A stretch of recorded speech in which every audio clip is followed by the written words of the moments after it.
Hi అండి, అందరికీ నమస్తే. నేనైతే ఇంటర్నేషనల్ కొరియర్ సర్వీసెస్ అండి. ఇంకా ఏంటంటే ఈరోజు యూఎస్ నుంచి కొంతమంది క్లయింట్స్ మనకి నా పేరు మీద నా ఫోన్ నెంబర్ పెట్టి అమెజాన్లో ఆర్డర్స్ అయితే పెట్టుకుంటారు.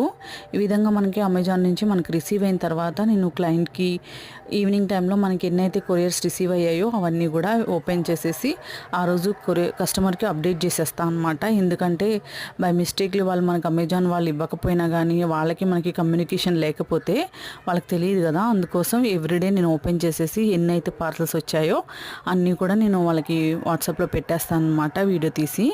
ఈ విధంగా వాళ్ళు కూడా కన్ఫర్మ్ చేసుకుంటారు. ఒకవేళ రాని ఏమైనా ఉంటే మళ్ళీ వాళ్ళు కూడా రీచెక్ చేసుకుంటారు అని చెప్పేసి ఈ విధంగా మనం ఆన్లైన్లో పెట్టుకుంటే మన దగ్గర రిసీవ్ అయిన తర్వాత మనం ఒకటేసారి మొత్తం షిప్పింగ్ అనేది చేస్తాము. వాళ్ళ కోరిక మేరకు, కస్టమర్ కోరిక మేరకు. అంటే వాళ్ళు చెప్తారు మనకి ఇప్పుడు ఇంకా రావాల్సినవి ఉన్నాయన్నమాట, దీంతో అవి వచ్చిన తర్వాత చేస్తాను.